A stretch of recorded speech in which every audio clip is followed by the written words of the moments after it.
So I just ran a campaign using YouGrow Promo's Spotify playlisting service. It generated about 27,000 Spotify streams in about 5 weeks. And this one, I'm going to review their service. I'm going to walk you through the analytics behind the campaign in some nitty gritty detail. I'm going to walk you through the Spotify for artist numbers as well. And I'm going to use a third party service to evaluate the quality of the playlists and how they were grown over time. Hey everyone, Andrew here. If you know anything about me at all, you know that I'm generally a much bigger fan of using ads to promote your music compared to third-party playlisting because ads have a much higher quality of engagement compared to third-party playlisting. However, there are advantages of using playlisting services, and that's how this whole review came out. I like to review these services to check if they're legit and if they're safe to use and if the numbers look like they're all real. Now, how did YouGrow Promo come into the mix? I've done a few other videos like this. Initially, when they reached out, I kind of dismissed them because the name YouGrow Promo just it didn't sound legit to me just on the name alone. However, in my community, people started asking me about it, and then I knew some other people who used them, and their numbers looked legit, so I thought I would try it. And if you want to join my community, I'll put a link in the description. It's entirely free. You can talk to other people and ask questions, all other artists and labels and managers who are trying to grow their music, just like you. Link in the description. So I decided to try them out. We communicated. They did give me a free campaign for their Rising Artist package. And I do have an affiliate link in the description if you want to try them out after seeing this review. But they don't get to see this video before it goes live. They have no say over the editorial content. They're seeing this video after it's already been live. So, but that's my disclosure. Just wanted to let you know of any potential conflicts of interest. But let's get into the review. So YouGrow Promo does have multiple options. In this case, I only tried their Spotify service. And the way it works is after you purchase your campaign, they actually have this pretty cool dashboard platform in the back end where you can see all your orders and you get to see who your campaign manager is. And this guy, Matthew, actually did reach out to me, I think 3 or 4 times throughout the campaign. He let me know that they received the campaign, that they've pitched it every time a playlist added my song, and when the campaign was over, just to let me know. Again, they obviously knew that I have a channel and then I have people that they want to reach. So, there's always the thing of maybe they treat me a little bit better than everyone else, but it seems like they delivered exactly on the promise that they said in their product description, and everyone else I know seems to have had a good experience with them as well. But just wanted to point that out there that they did know that I have a channel. Their interface is pretty snazzy. They list all the playlists that you've been added to, and they make it easy just to go in here and look at all your different campaigns and also rate your experience using their platform. Now, the specific song that I used is my song Black Hole. And the reason why I chose this one is because it's this electronic rock song with a cyberpunk feel. And I felt it would be kind of challenging for them to actually place it because it's kind of electronic, but it's kind of rock. It doesn't really fit in either genre by itself. And I thought it would be a fun challenge to see if they would, want to work with it and if they could actually get it anywhere, get it placed anywhere. And it did get placed on 2 playlists that delivered. And I'm, again, walking through more of these stats as we go on. One of them was this workout beast mode aggressive playlist, which mixes it mixes metal, rock, but also there's some electronic stuff in here or hybrid stuff. For example, like Bring Me the Horizon blends metal and rock and electronic elements. And there's even like Fort Minor in here, which is a hip hop group. And then, so this was actually a pretty surprising fit. I was pleasantly surprised. Hollywood Undead as well is a kind of a perfect fit. The other one that they got me on with is Rocket League 2023 All Songs. This one is conceptually less of a good fit. Like this song I could imagine someone working out to because it's got like kind of a pumping, aggressive electronic feel.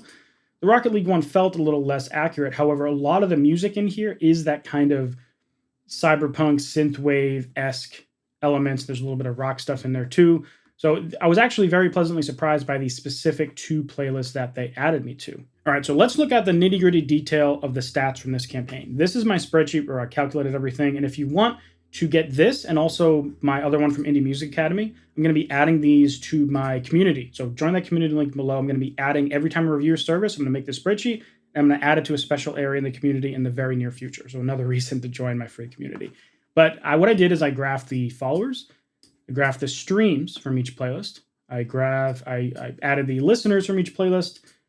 And then I calculated a stream per listener, a listener per follow, and also added the playlist position. So let me zoom in and let's take these a little more granular. So the total followers of playlists that I was added to was about 241,000 playlist followers. The total streams I received was 27,000. Most of it came from this workout beast mode. 22,000 out of the 27 came from the workout beast mode. Listeners from the playlists, and then the stream per listener. So all stream per listener is just the amount of streams divided by the listener. So on average, each of these playlists gave me about 1.5 streams per person. Now, this is another metric that I calculated, which is basically the engagement rate of the playlist. So like how many listeners did I get in proportion to the amount of followers the playlist has. So the Workout Beast Mode playlist, I got 10% of the listeners compared to the follower count, whereas the Rocket League one was only about a 3%. So this Workout Beast Mode playlist, the followers are 3 times more active than the Rocket League playlist. So this is kind of an arbitrary number in regards to itself, but when you start comparing playlists, it's pretty handy to see like how active is the playlist and how active are the followers on the playlist. Just for the sake of comparison, you could check out the video up here if you want to see a whole walkthrough on Indie Music Academy. But just to make it easy for you, the average for Indie Music Academy was 8.4% across the 4 playlists they added me to. And YouGrow Promo, the average was 7. So pretty much the same. Like here, I'm just looking for, is it like 2 or is it like 20, right? Like they're within about a percentage of each other, which makes sense because they're both Spotify playlisting services. Now the position is just what spot I was added to in the playlist. And this does change over time. But the average position was about a 40 for this one and about a 36 for this one. Now, just for fun, what I did is I got the cost of this campaign, which was $247. Now, obviously, it cost me nothing because they gave me this campaign for free. But if I had paid for it, it would have been $247. And then we can just divide that by the number of streams we received, which is about 27,000. And we get 0.92 cents per stream, or about 1 cent per stream is what this campaign cost. And then we can also do math to figure out how much money the streams generated in royalties, which is about $88.94. Obviously the country differences and the plan differences, you can check out this video I have up here if you want to learn more about how Spotify pays per stream. But that means that this campaign actually cost me about $158, which we'll get into a little bit more when we consider the post-campaign results. With that being said, now we can go look at the Spotify for Artists results and get even more data here. So if I zoom out a tad, we are looking at the last 12 months of this campaign. And for some reason, I have to scroll left and right. It wouldn't fit into this view very nicely. But the last 12 months, you can see very clearly when this campaign started. It was about June 22nd, and it ended about August 1st, August 2nd-ish. And this is a fact about playlisting. It's always very obvious when the campaign starts and when it ends, because you're added to this playlist.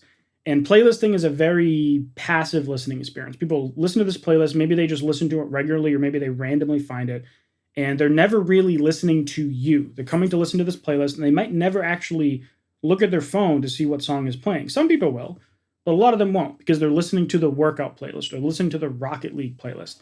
It's less about you, and it's more about the playlist. So what the result is, you get on, you get a bunch of streams, and then you get kicked off. And this isn't something about YouGrow Promo. This is every playlisting service, including Spotify editorial playlists. When you get off the playlist, things go back down to roughly where they were.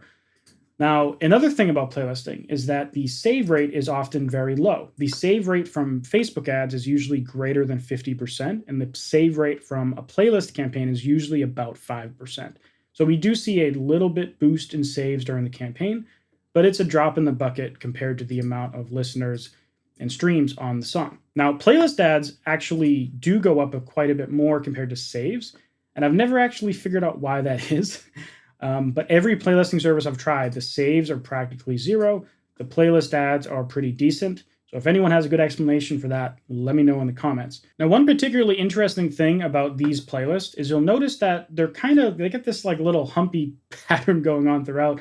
And they dive down on Sundays and Saturdays. They go up during weekdays and they go down. I believe in this case, this is because most of the streams came from a workout playlist. And most people, if you look up stats, tend to work out during the week and they take the weekends off. So to me, this makes perfect sense. So if you're wondering why is this so spiky? It's not an algorithmic thing. A little bit of it might be because this song is in Discover Weekly and it already was, but very small. Most of it, I believe, is because this song is in a workout playlist. So now one super important thing we're going to look at is the quality of these playlists. Do they look real or is anything suspicious? And there's a couple ways we can do this, and I've made videos about this in the past. But one tool we can use is artist.tools. And this is a service that's considerably cheaper than Chartmetric if you're looking for a service that can help you vet playlists. And I do have a 10% off coupon code in the description if you want to take it for a spin. But in here, we can graph the follower growth over time. And we can just try to look to see if there's anything suspicious in this. And I also did this for the other playlists as well. In both of these playlists, you can see the total follower growth over the time period they have, which again, is only a couple months. Everything appears to be pretty legit. There's no weird jumps and ups and downs and stuff in the follower growth. Now, Artist Tools doesn't have as much historical data compared to Chartmetric. So I did pull these up in Chartmetric as well because I do have their fancy pants subscription. But you can see here with this Rocket League playlist that it's everything looks normal. There's no like giant drops and giant straight increases or stair-stepping results. Everything looks to be fairly normal for what either an organic growth would be or an ad-driven growth would be on a Spotify playlist. And I did look at the workout playlist as well, and everything looked fine. Now, there is a cool feature inside of Artist Tools that I like, which is this keyword tool. If I click on that, we can look up how this playlist ranks for certain keywords. So, for example, the Rocket League, they're in the number 25 spot in the United States. For Rocket, they're number 26. For Rock, they're number 25. For the keyword Beast, at one point back in April, they ranked number 10. Now they're number 50. So the way some of these playlists work, some of them are promoted with ads. A lot of them are grown organically, but the keywords are always being ranked in Spotify differently. So just like on Google, when you search for a certain thing, you're going to get certain results. But that list of results changes over time, and it changes per person over time. So basically, like if a playlist ranks number one for the term workout, it's going to get an insanely high volume of streaming traffic. Because a lot of people go to Spotify and they just type in workout, they find a playlist and they play it while they go work out. And same for like Rocket League or whatever. And these playlists can even rank on Google in addition to Spotify. So this is just looking for the Spotify ranking stats, not the Google ranking stats. But both of those can actually play a factor for how a playlist ranks over time. Another way we can vet the quality of these playlists is to look at just the quality score in here. So what they do is Artist Tools is a way to estimate the monthly listeners on a playlist. This is an estimate. I did talk to the founder of Artist Tools. He wouldn't disclose how they calculate this because this is kind of like their secret sauce, right? They don't want other people cloning them. And then they also look at the popularity score. So the popularity score is above a 40. It's a 49. And they also give you some insights down here for what that means. But basically, like if a playlist is just filled with low popularity songs, it means the playlist is mostly probably just selling slots in their playlist. And it's not that engaging of a playlist because most listeners who search for a thing are going to be drawn in by popular music, and then they'll just keep listening. So if they have more popular songs to get people listening, and then they drop in a certain amount of less popular songs to ensure a high streaming volume on the playlist, but also a high quality of the playlist. So another way we can evaluate the quality of a playlisting campaign is by looking at the locations. Is it all coming from one country? Is it all coming from one city? Unfortunately, the only way to do that is to film the video while the campaign's going, and I like to film the video after the campaign is done so we can evaluate the whole thing. But what I did do is I took a few screenshots. So if I go into the YouGrow promo spreadsheet, I did take some screenshots. Let me zoom in a tad here of the top cities for the song during, like this was like in the middle or just at the tail end of the campaign, and also the top countries for the song. So in terms of the countries, Germany was number one, followed by US and Brazil, and then Mexico and Italy. And it's not like super dominated by just one country, right? It's kind of uniformly spread across a bunch, with Germany being the winner, but there's always going to be a winner. And then for cities, there's Prague, which I think might be Czech Republic, Sao Paulo, which is Brazil, Berlin, which is Germany, which makes sense because Germany's number one. Mexico City's fairly high, Hamburg, Germany, I don't know, Oslo, I think that might be Netherlands, Vienna, Italy, Milan, Spain, Warsaw, Poland, Munich, I don't know. Very bad at geography, but to me, this looks normal. Like there's not like all the streams coming from one city or like two cities that are weird. Like Sao Paulo is a huge city. Prague, I actually don't know, but Berlin's huge, Mexico City huge, Hamburg huge. So nothing looks funky here. But one thing I can do inside Spotify for Artists is look at the last 12 months and we graphed Brazil, Germany, and the United States here. And what was one of the other countries during the campaign? It looks like it was Mexico. So I can go in and add Mexico to this list. And now we have all four countries graphed over the duration here. And we do see actually that Mexico didn't get too much of a bump during the campaign. So Mexico actually probably wasn't much from the campaign. But all three of these countries, Brazil, Germany, United States, got a pretty significant lift during the duration of the campaign.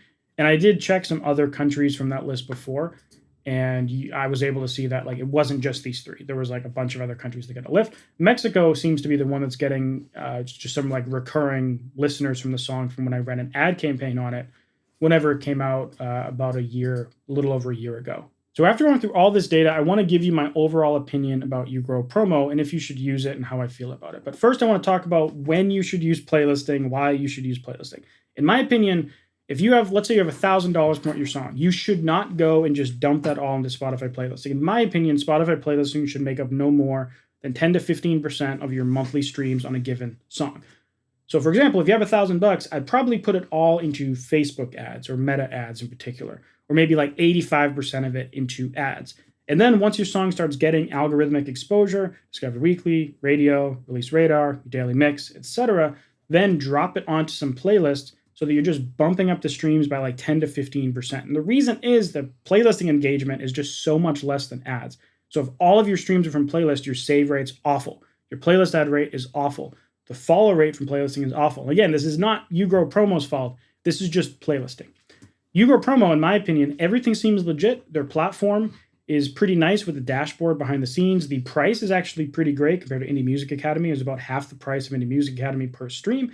And the quality seems just as good. The playlists were also a good fit as well. So in my opinion, YouGrow Promo seems like a solid choice if you're looking to use playlisting. But again, don't use playlisting as your primary method of promoting music. Use it in combination with other higher quality, higher engagement streaming sources. So if you want to check out the other Spotify playlisting services that I've reviewed, you can check out this playlist right here where you can check out all my different reviews. Now, if you want to learn how to use Facebook ads to promote your music on Spotify and get the much higher quality engagement that I was talking through this video, you can check out my course, Spotify Growth Machine, right here.